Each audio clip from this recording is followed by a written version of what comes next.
Hello all welcome to RiseUp IAS. ഇന്ന് നമ്മൾ day 2 of ethics പ്രോഗ്രാമാണ്. സോ ഡേ 2ൻ്റെ ക്വസ്റ്റ്യൻ നമ്മൾ തന്നിരുന്നത് എന്തായിരുന്നു? What does ethics seeks to promote in human life? How do ethical values help individual resolve conflict and encounters in their day to day life അല്ലേ? അപ്പോൾ ഇന്ന് നമ്മൾ രാവിലെ പഠിച്ചിട്ടുള്ള എന്തൊക്കെയായിരുന്നു? എങ്ങനെയാണ് എത്തിക്സിൻ്റെ ബെനിഫിറ്റ്സ്? നമ്മൾ ആദ്യം നോക്കിയിരുന്നത് കോൺസിക്വൻസ് ഓഫ് എത്തിക്സ് ആയിരുന്നു നോക്കിയിട്ടുണ്ടായിരുന്നത്. സോ കോൺസിക്വൻസ് ഓഫ് എത്തിക്സ് നമ്മൾ ഡിസ്കസ് ചെയ്തപ്പോൾ നമ്മൾ കുറേ പോയിന്റ് ഡിസ്കസ് ചെയ്ത് ഓർമ്മയുണ്ട്. എന്താണ് ഇൻഡിവിജ്വൽ ലൈഫിൽ എങ്ങനെയാണ് എത്തിക്സ് ബേസിക്കലി നമുക്കുള്ള ബെനിഫിറ്റ്സ് എന്തൊക്കെയാണ്, ആസ് എ കമ്മ്യൂണിറ്റി ലെവലിൽ നമുക്ക് എന്തൊക്കെ ബെനിഫിറ്റ്സ് കിട്ടുന്നുണ്ട്, ആസ് എ ഗ്ലോബലി നമുക്ക് എങ്ങനെയാണ് എത്തിക്സ് ഒരാളുടെ ബെനിഫിറ്റ്സ് കിട്ടുന്നത് എന്നുള്ള കാര്യങ്ങൾ നമ്മൾ പഠിച്ചിട്ടുണ്ടായിരുന്നു. അപ്പോൾ അതുമായി ബന്ധപ്പെട്ട ഒരു ക്വസ്റ്റ്യനാണ് ഇന്ന് നമുക്ക് വന്നിട്ടുള്ളത്. അപ്പോൾ ഇതിൻ്റെ ഒരു ക്വസ്റ്റ്യൻ ഇൻ്റർപ്രിട്ടേഷനിലേക്ക് ആദ്യം പോയി നോക്കിയാലോ. ഇതിനകത്ത് ക്വസ്റ്റ്യൻ ഇൻ്റർപ്രിട്ടേഷനിൽ എന്തൊക്കെ കാര്യങ്ങളാണ് പറയുന്നത് നോക്കിയാലോ. ആദ്യത്തെ ഭാഗം എന്താണ്? What does the ethics seeks to promote in human life അല്ലേ? സ്വാഭാവികമായിട്ട് നമുക്ക് ഇൻട്രൊഡക്ഷനിലേക്ക് പോകാം. ഇൻട്രൊഡക്ഷനിലേക്ക് നമുക്ക് വേണമെന്നുണ്ടെങ്കിൽ രണ്ട് രീതിയിൽ പോവാം. ഇവിടെ എന്താണ് എത്തിക്സ് എങ്ങനെയാണ് ഹ്യൂമൻ ലൈഫിൽ ഇമ്പാക്ട് ചെയ്യുന്നത് എന്നുള്ള രീതിയിലൊരു ഇൻട്രൊഡക്ഷൻ പോവാം. അതല്ലെങ്കിൽ ഒരു കോഡ് ബേസ്ഡ് ആയിട്ടുള്ള ഇൻട്രൊഡക്ഷനുമായിട്ടും അങ്ങനെയും പോവാം. അപ്പോൾ കോഡ് ബേസ്ഡ് ആണെന്നുണ്ടെങ്കിൽ എങ്ങനെയാണ് എത്തിക്സും എങ്ങനെയുള്ള കോട്ടായിരിക്കണം? എത്തിക്സും അത് ഹ്യൂമൻ വെൽബീയിങ്ങുമായി ബന്ധപ്പെടുന്ന രീതിയിലേക്കുള്ളൊരു കോട്ട് നിങ്ങൾ ഇവിടെ എഴുതാൻ വേണ്ടി ശ്രദ്ധിക്കുക. ഓക്കെ, അപ്പോൾ അത് നമ്മൾ എഴുതി. ഇനി ഇൻട്രൊഡക്ഷൻ അതാണ് നമുക്ക് മനസ്സിലായി. ഇനി ഫസ്റ്റ് പാർട്ടിലേക്ക് പോകാം. ഫസ്റ്റ് പാർട്ടിൽ എന്തായിരിക്കും നമുക്ക് വേണ്ടി വരുന്നത്? What does ethics is to promote in human life? ഇപ്പോൾ ഹ്യൂമൻ ലൈഫിൽ എത്തിക്സിൽ എന്തൊക്കെ ഗുണങ്ങളാണുള്ളത്? So we have discuss lot of points in the morning. So ആ പോയിന്റ്സ് നമുക്ക് എഴുതാം. ആൻഡ് സെക്കൻഡ് പാർട്ടിൽ നമ്മൾ എന്ത് എഴുതണം? എങ്ങനെയാണ് ലൈഫിൽ ഉണ്ടാവുന്ന സർട്ടൻ കോൺഫ്ലിക്റ്റിൽ, ഡേ ടു ഡേ ലൈഫിൽ ഉണ്ടാകുന്ന കോൺഫ്ലിക്റ്റ്. അപ്പോൾ ഡേ ടു ഡേ ലൈഫിൽ നമുക്ക് എങ്ങനത്തെ കോൺഫ്ലിക്റ്റ് ആയിരിക്കും ഉണ്ടാവുക? നമ്മളിപ്പോൾ ഡിസിഷൻസ് എടുക്കുന്ന സമയത്ത് നമുക്ക് എത്തിക്കലി ഏതാണ് റൈറ്റ്ഫുൾ ആവുന്നത്, ഏതാണ് റോങ്ഫുൾ എന്നുള്ള രീതിയിൽ മനസ്സിലാവാത്ത രീതിയിൽ ഒരു കൺഫ്യൂഷൻ വരുന്ന സമയത്ത് നമുക്ക് ഡേ ടു ഡേ ലൈഫ് കോൺഫ്ലിക്റ്റുകൾ ഉണ്ടാവാം. ഈ കോൺഫ്ലിക്റ്റുകൾ വരുന്ന സമയത്ത് അല്ലെങ്കിൽ മോറൽ ക്രൈസിസ് അല്ലെങ്കിൽ ഒരു ഡിലമ വരുന്ന സമയത്ത് ഈ ഡിലമ നമ്മൾ എങ്ങനെയാണ് മാനേജ് ചെയ്യുന്നത് എന്നുള്ളതാണ് ബേസിക്കലി നമ്മൾ എന്ത് ചെയ്യുന്നത് സെക്കൻഡ് പാർട്ടിൽ എഴുതേണ്ടത്. അതേപോലെ തന്നെ തേർഡ് പാർട്ടിൽ ലാസ്റ്റ് നമുക്ക് എന്ത് ചെയ്യാം, ഇത് എങ്ങനെയാണ് എത്തിക്സും ഹ്യൂമൻ ലൈഫും അങ്ങോട്ടും ഇങ്ങോട്ടും കണക്റ്റഡ് ആയിട്ടിരിക്കുന്നത് എന്ന രീതിയിൽ നമുക്ക് ഇതിനകത്ത് കൺക്ലൂഷൻ ചെയ്യാൻ പറ്റും. അപ്പോൾ ഇവിടുത്തെ മോഡൽ ആൻസറിലേക്ക് നോക്കിക്കേ. നമുക്ക് ഇന്ന് ഫസ്റ്റ് നമ്മൾ ഇൻട്രൊഡക്ഷനിൽ തന്നെ നമുക്ക് വേണമെങ്കിൽ ഒരു കോട്ട് വെച്ച് സ്റ്റാർട്ട് ചെയ്യാം. ഇവിടെ കോട്ടായിട്ട് കൊടുത്തിരിക്കുന്നത് സ്വാമി വിവേകാനന്ദൻ്റെ ഒരു കോട്ടാണ്. കോട്ട് എന്താ പറയുന്നത്? The goal of mankind is knowledge and the highest knowledge is ethics, the knowledge of how to live rightly. അപ്പോൾ ഒരു മാൻ കൈൻഡ്, സ്വാമി വിവേകാനന്ദൻ പറയുന്ന ഒരു ഗോൾ ഓഫ് മാൻ കൈൻഡ് അല്ലെങ്കിൽ ഹ്യൂമൻ ബീയിൻ്റെ ഗോൾ എന്ന് പറയുന്നത് എന്താണ്? ബേസിക്കലി എത്തിക്കലാവുക എന്നുള്ള, നോളജ് കിട്ടുക എന്നുള്ളതാണ്. അപ്പോൾ നോളജിലൂടെയാണ് എന്ത് ചെയ്യുന്നത്? ഇപ്പോൾ കൺഫ്യൂഷ്യസ് ഫിലോസഫിയും അങ്ങനെ തന്നെ പറയുന്നത് നോളജിലൂടെയാണ് നമുക്ക് എന്ത് ചെയ്യുക, സാൽവേഷൻ കിട്ടുക. പക്ഷേ ഏറ്റവും വലിയ നോളജ് എന്ന് പറയുന്നത് എന്താണ്? It is ethics. അപ്പം ഹ്യൂമൻ ഇൻഡിവിജ്വൽസ് എന്തായിരിക്കണം? മിനിമം ഇതിനകത്ത് കോട്ട് എന്താ പറയുന്നത്? എത്തിക്കലായിരിക്കണം. ഇനി ഇങ്ങനെ കോട്ട് മാത്രം എഴുതിയിട്ട് കാര്യമുണ്ടോ? ഇല്ല. കോട്ട് എഴുതുന്നത് എന്തുമായിട്ട് ലിങ്ക് ചെയ്യണം? നമ്മുടെ ക്വസ്റ്റിൻ്റെ ഡിമാൻഡുമായിട്ട് ലിങ്ക് ചെയ്യണം. വെറുതെ കോട്ട് എഴുതിയതുകൊണ്ട് അത് അവിടെ ഇങ്ങനെ കിടക്കുകയുള്ളൂ. അപ്പോൾ ക്വസ്റ്റിൻ്റെ ഡിമാൻഡുമായിട്ട് നമുക്ക് ലിങ്ക് ചെയ്തിട്ട് വേണം നമ്മൾ കോട്ട് എഴുതാൻ വേണ്ടിയിട്ട്. അപ്പോൾ ക്വസ്റ്റിൻ്റെ ഡിമാൻഡുമായിട്ട് നമുക്ക് എങ്ങനെ ലിങ്ക് ചെയ്യാൻ പറ്റും? ഇപ്പോൾ ഈ കോട്ടുമായിട്ട് നമുക്ക് പറയാം. സോ സ്വാമി വിവേകാനന്ദൻ പറഞ്ഞ പോലെ തന്നെ എന്ത് ചെയ്യുന്നത്? ഇറ്റ് ഈസ് റിഫ്ലക്റ്റിംഗ് ദാറ്റ് ഹ്യൂമൻസിനകത്ത് ബേസിക്കലി എത്തിക്സ് എന്ത് ചെയ്യുന്നുണ്ട്? ഹ്യൂമൻസിൻ്റെ ലൈഫിൽ വലിയൊരു ഗെയിം അല്ലെങ്കിൽ വലിയൊരു പാർട്ട് എന്ത് ചെയ്യുന്നുണ്ട്? പ്ലേ ചെയ്യുന്നുണ്ട് എന്നുള്ള രീതിയിൽ നമുക്ക് എന്ത് ചെയ്യാൻ പറ്റും? പറയാൻ പറ്റും അല്ലേ? അല്ലെങ്കിൽ നമുക്ക് ഇന്നലെ കഴിഞ്ഞ ദിവസം നമ്മൾ ഡിസ്കസ് ചെയ്ത പോലത്തെയുള്ള കോട്ടുകൾ പറഞ്ഞൂടെ? എത്തിക്സ് വിത്തൗട്ട് മൊറാലിറ്റി അല്ലെങ്കിൽ മൊറാലിറ്റി വിത്തൗട്ട് നോളജ് എന്താണ്? Useless means morality without knowledge is useless. അല്ലെങ്കിൽ അതേപോലെ തന്നെ നോളജ് വിത്തൗട്ട് മൊറാലിറ്റി എന്താണ്? ഡേഞ്ചറസ് ആണ്, ഡെഡ്ലി ആണ്. അപ്പം ഹ്യൂമൻ ലൈഫ് മുന്നോട്ട് പോകണമെന്നുണ്ടെങ്കിൽ നമുക്ക് എന്ത് വേണം? ബേസിക്കലി എത്തിക്കലി ആയിരിക്കണം എന്നുള്ള രീതിയിൽ നമുക്ക് എന്ത് ചെയ്യാം? പോയിന്റ്സ് പറയാം. ഇനി രണ്ടാമത്തെ ഒരു ഓൾട്ടർനേറ്റീവ് ഇൻട്രൊഡക്ഷൻ കൂടി ഇവിടെ കൊടുത്തിട്ടുണ്ട്. Ethics is a systematic philosophical study of moral principle that distinguish right from the wrong and from the evil അല്ലേ? അപ്പോൾ എങ്ങനെയാണ്? റൈറ്റ്നെസ് ആണ് എത്തിക്സ് എന്ന് പറഞ്ഞു കഴിഞ്ഞാൽ. It is a set of standards of decide rightness and wrongness എന്നുള്ളത് നമ്മൾ എന്ത് ചെയ്തു? ഇന്നലെ ഡിസ്കസ് ചെയ്തു. അതേപോലെ തന്നെ നമുക്കിവിടെ എന്ത് ചെയ്യുന്നുണ്ട്? ഇങ്ങനെ പറയുന്നത് നമുക്ക് കാണാൻ പറ്റും. ഇനി ഫസ്റ്റ് പാർട്ട് ഓഫ് ദി ക്വസ്റ്റ്യനിലേക്ക് വരാം.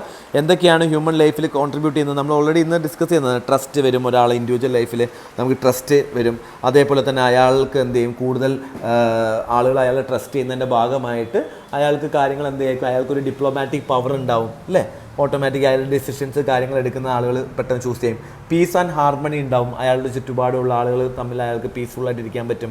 ക്രൈസിസ് ഓഫ് കൺസെൻസ് എന്ത് ചെയ്യാൻ പറ്റും? നമുക്ക് ലൈഫിൽ നിന്ന് ഒഴിവാക്കാൻ പറ്റും. അതായത് അയാളെ സംബന്ധിച്ചോളം മോറലി ടെൻഷൻസോ മോറലി ക്രൈസിസോ ഉണ്ടാവില്ല. Because he knows that all the time എന്താണ്? അയാൾ റൈറ്റ്ഫുൾ ആയിട്ടുള്ള ഡിസിഷനാണ് എടുക്കുന്നത് എന്നുള്ള രീതിയിൽ അയാൾക്ക് ഒരു ബോധമുണ്ടാവും. അപ്പോൾ ഇതൊക്കെ എന്ത് ചെയ്യുന്നുണ്ട്? ഒരു ഇൻഡിവിജ്വൽ സംബന്ധിച്ചോളം ഇതൊക്കെ അയാളുടെ ലൈഫിലേക്ക് കോൺട്രിബ്യൂട്ട് ചെയ്യുന്നതായിട്ട് കാണാൻ പറ്റും. ഇപ്പം അതേപോലെ തന്നെ അൾട്ടിമേറ്റ്ലി ഹാപ്പിനെസ് ഉണ്ടാവുന്നു അല്ലേ? ഇപ്പം അയാളുടെ ഒരു ക്യാരക്ടർ ആൻഡ് ഇൻറ്റഗ്രിറ്റി നമുക്കിവിടെ പറയാൻ പറ്റും. ഇപ്പം അതിനകത്ത് എക്സാമ്പിളായിട്ട് ഗാന്ധിൻ്റെ എക്സാമ്പിൾ കൊടുത്ത് നോക്കിയേ. Mahatma Gandhi upheld truth, Satya and non violence ahimsa even under the severe ഒപ്രഷൻസ് അല്ലേ. ഇപ്പോൾ ഫോർ എക്സാമ്പിൾ നിങ്ങൾ നോക്കിക്കുക, ഈവൻ ചൗരി ചൗര ഇൻസിഡൻറ്റിൻ്റെ സമയത്ത് ബേസിക്കലി നമുക്ക് എന്താണ് നോൺ കോപ്പറേഷൻ മൂവ്മെൻറ്റ് വളരെ വലിയൊരു രീതിയിലേക്ക് വളർന്നുകൊണ്ടിരിക്കുമ്പോഴാണ് ചൗരി ചൗര ഇൻസിഡൻറ്റ് വരുന്നത്. പക്ഷേ ആ മൊമെൻറ്റിൽ മേ ബി അത് മുന്നോട്ട് പോയി കഴിഞ്ഞ് കഴിഞ്ഞാൽ ചിലപ്പോൾ നമുക്ക് പെട്ടെന്ന് ഇൻഡിപെൻഡൻസ് കിട്ടിയേനെ. പക്ഷേ എന്താണ് നോൺ കോപ്പറേഷൻ മൂവ്മെൻറ്റ് അഹിംസ എന്ന് പറയുന്നതിൽ എന്ത് ചെയ്യണം, സ്ട്രിക്റ്റ് ആയിട്ട് നിൽക്കുന്നു. അപ്പോൾ ഒരു ക്യാരക്ടർ, ഒരു കൺസിസ്റ്റൻസി ഇൻ ദ ക്യാരക്ടർ എന്ത് ചെയ്യും, എൻഷുർ ചെയ്യും. ആളുകൾക്ക് കൺസിസ്റ്റൻസി ഇൻ ക്യാരക്ടർ ഉണ്ടാകുമ്പോൾ തന്നെ നമ്മൾ ആളുകൾ കൂടുതൽ ട്രസ്റ്റ് ചെയ്യുകയും ബിലീവ് ചെയ്യുകയും ഒക്കെ ചെയ്യുന്നു എന്നുള്ളതാണ്. അതേപോലെ നമുക്ക് ഹാപ്പിനെസ് ഉണ്ടാവുന്നു എന്നുള്ളതാണ്. ഇപ്പം ഹാപ്പിനെസ് ഉണ്ടാവുന്നത് എങ്ങനെയാണ്, ബേസിക്കലി നമ്മൾ സെൽഫ്ലെസ് ആവുന്നു. എത്തിക്സിലാവുമ്പോൾ നമ്മൾ സെൽഫിഷ് ബിഹേവിയറിൽ നിന്ന് മാറി സെൽഫ്ലെസ് ബിഹേവിയറിലേക്ക് മാറുന്നു.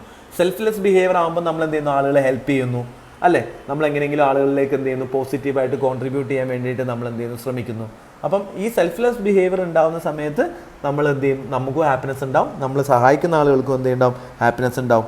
ഇപ്പോൾ കോവിഡ് വാരിയേഴ്സിൻ്റെ ഒക്കെ എക്സാമ്പിൾ സമയത്ത് നിങ്ങൾ നോക്കിക്കഴിഞ്ഞ് കഴിഞ്ഞാൽ കോവിഡ് വാരിയേഴ്സൊക്കെ എന്താണ്, സെൽഫ്ലെസ് ആയിട്ട് അവരെന്ത് ചെയ്യുന്നു, ഇപ്പോൾ ഡോക്ടേഴ്സ് ആണെന്നുണ്ടെങ്കിലും നഴ്സസ്മാരാണെങ്കിലും their own life at stake. ഇപ്പോൾ ഫോർ എക്സാമ്പിൾ റീസെൻ്റ്ലി തന്നെ ഇപ്പം ആലോചിച്ച് കേരളത്തിലൊക്കെ ഇപ്പം നമുക്ക് വീണ്ടും എന്ത് ചെയ്യുന്നു, നിപ്പ ഒക്കെ വരുന്ന സമയത്ത് ഡോക്ടേഴ്സും അതിനെ പോലെയുള്ള നഴ്സുമാരും അതുപോലെ മറ്റു ആളുകളൊക്കെ irrespective of their own life is at stake, they are still involved in it. So happiness create ചെയ്യുന്നു.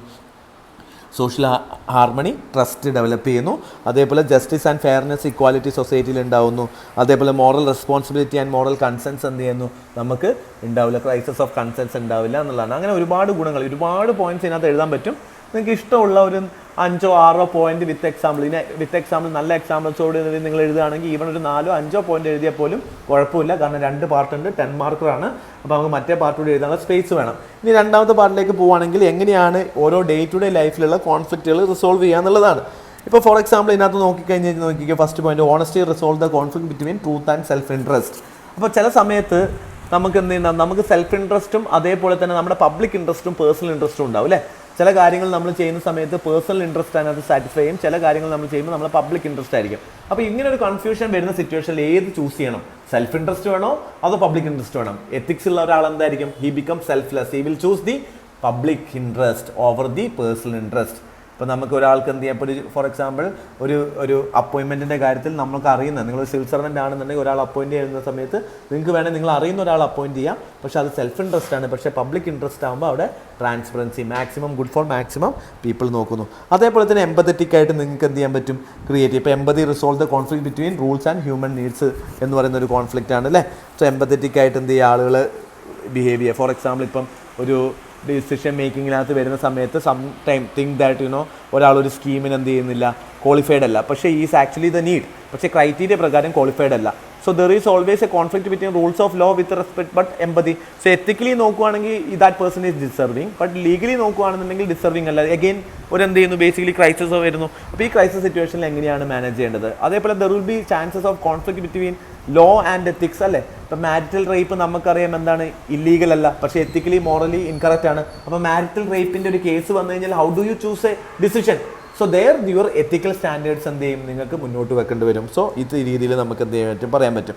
അതേപോലെ തന്നെ integrative resolve conflict between personal gain and moral duties പറയുന്നു. അപ്പോൾ ഇതുപോലെയുള്ള പോയിന്റ്സ്, കോൺഫ്ലിക്റ്റുകൾ എന്തൊക്കെ ലൈഫിൽ, ഡേ ടു ഡേ ലൈഫിൽ നിങ്ങൾക്ക് എന്തൊക്കെ കോൺഫ്ലിക്റ്റ് വരും? നിങ്ങളെ പേഴ്സണൽ ഇൻട്രസ്റ്റ്, പബ്ലിക് ഇൻട്രസ്റ്റ് വരും, എത്തിക്സ് വേഴ്സസ് മൊറാലിറ്റി തമ്മിലുള്ള കോൺഫ്ലിക്റ്റ് വരും. അതേപോലെ തന്നെ നിങ്ങൾക്ക് അറിയാൻ പറ്റും ഈ conflict between law and ethics വരുന്ന കോൺഫ്ലിക്റ്റ് വരും അല്ലേ. അതേപോലെ തന്നെ നിങ്ങൾക്ക് എന്ത് വരും, ഈ പറയുന്ന പോലെ conflict between development and environmental protection, ആ രീതിയിൽ കോൺഫ്ലിക്റ്റ് വരും. അതേപോലെ വൾണറബിൾ സെക്ഷൻസ് വേഴ്സസ് നിങ്ങളുടെ റൈറ്റ് ബേസ്ഡ് അപ്രോച്ച്, നിങ്ങളുടെ റൈറ്റ്സും വൾണറബിൾ സെക്ഷനും തമ്മിലുള്ള കോൺഫ്ലിക്റ്റ് വരും. അപ്പം അതുപോലെ ഇക്വിറ്റി വേഴ്സസ് ഇക്വാലിറ്റി പ്രിൻസിപ്പിൾ ഒരു കോൺഫ്ലിക്റ്റ് ആണ്. റിസർവേഷൻ്റെ കാര്യത്തിൽ വരുമ്പോൾ എങ്ങനെ അതിനകത്ത് ചൂസ് ചെയ്യണം, ഇതൊക്കെ ഡേ ടു ഡേ ലൈഫിൽ നമുക്ക് വരുന്ന ഓരോരോ കോൺഫ്ലിക്റ്റുകൾ ഓരോ ദിവസം നമ്മൾ അതെങ്ങനെ മാനേജ് ചെയ്യുന്നു എന്നുള്ളതാണ്. ഇപ്പോൾ എത്തിക്കലായ പേഴ്സൺ എന്ത് ചെയ്യുന്നു, ethics is providing A clear cut easy decision making, ഏതിൽ ചൂസ് ചെയ്യണം, എങ്ങനെ ചൂസ് ചെയ്യണം എന്നുള്ളത് പെട്ടെന്ന് പറഞ്ഞു തരാൻ വേണ്ടിയിട്ട് എത്തിക്സിന് പറ്റുമെന്നുള്ളതാണ്. അപ്പോൾ അങ്ങനെ എങ്ങനെയാണ് എത്തിക്സ് ഡിഫറെൻറ്റ് സിറ്റുവേഷനിൽ ഈ കോൺഫ്ലിക്റ്റുകൾ സോൾവ് ചെയ്യുന്നതെന്നുള്ളത് നിങ്ങൾ എഴുതുക എന്നുള്ളതാണ്. ഇനി സെക്കൻഡ് പാർട്ട് വേണം, നിങ്ങൾക്ക് ഗ്രാഫ് വരയ്ക്കാം, വരച്ചില്ലെങ്കിലും കുഴപ്പമില്ല, നിങ്ങൾക്ക് വേണമെങ്കിൽ ഇത് തമ്മിൽ കോൺഫ്ലിക്റ്റ് റിസോൾവ് ചെയ്യുന്നതിന് വരയ്ക്കാം. Then you can also write a conclusion. ഇവിടെ കൊടുത്ത കൺക്ലൂഷൻ നോക്കിയേ, ethics is A bridge between individual conduct and collective wellbeing. So ethics seeks to create morally responsible individual and harmonious society by promoting integrity, justice, compassion and good common ethics. So ethics is knowing the difference between what you have the right to do and what is the right to do എന്നുള്ള difference മനസ്സിലാക്കുക എന്നുള്ളതാണ് ethics തമ്മിലുള്ള വ്യത്യാസം.